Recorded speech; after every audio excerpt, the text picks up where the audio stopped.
It is unfortunate that I must first make these statements, but it is a pressing matter that needs to be addressed. Is Anonymous a hate and cyber-terrorist or an activist for freedom and truth? No. Yes. Anonymous beginnings make it difficult to understand the entity. Anonymous is simply ideas without origin. May it be a phrase, a fad, a proverb.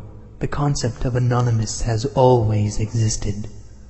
The anonymous that we know now, the one currently aligned against the Church of Scientology, which crimes and dangers are well documented, so I will not cover them here. Anonymous started as an image board in Japan nearly a decade ago, a place where there were no rules, no topic, no identity, images and text with no authorship. The only control was whether a post was enjoyed or simply deleted from lack of interest. The individual isn't measured.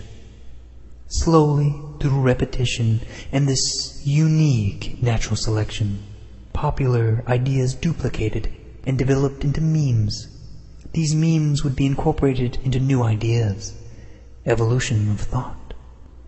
Eventually another image board was built in the likeness for the English-speaking world. Quickly it grew in scope and influence. A public club with secret members. An ecosystem of thought. The diversity of Anonymous is as vast as the human condition, thus as the way of the universe, the good with the bad, the left with the right. A place where the age of a post is measured in seconds, change is instant, and it is total. Anonymous is the sum of its members divided infinitely. When Anonymous was young, it was immature and childlike, while the majority was simply for entertainment and creativity. The darker and more sinister aspects slowly pooled in the shadows. Soon this poison spread, and Anonymous found itself with a choice: either continue to let the natural chaos, or to go against the very purpose of Anonymous.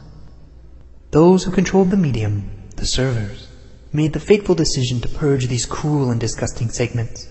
A great war waged for what is nearly an eternity in the time of the Internet. This underbelly broke off and formed their own image boards, where they could do as they wished outside the original. The majority of these splinters were of that same dark and perverse world. Over time these niches died or consolidated. They are the ones who have done such harm. They are racist because it is offensive.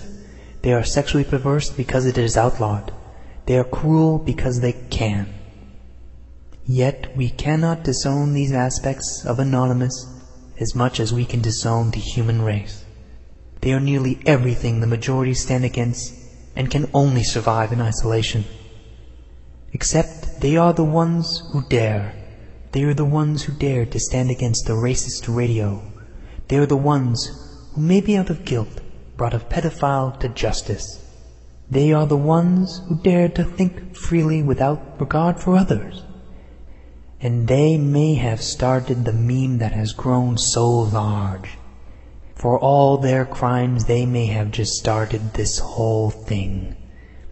But with Anonymous, there is no authorship. Their claim is no more valid than the individual's claim to existence. They are simply a spark, but not the fire. Now, the sum of Anonymous has changed even more. Every day, the immaturity and disgust is diluted by the intelligent and the educated, those who are motivated to take up the cause. Anonymous has grown out of the image boards, out of the Internet, and into the world we know, the world in which we live. We have grown and are growing. Every mistake we learn. Every failure we regenerate. Every success we build on. There is no control, no leadership, only influence. The influence of thought. And now it is time that I go, but I will be seeing you on the other side.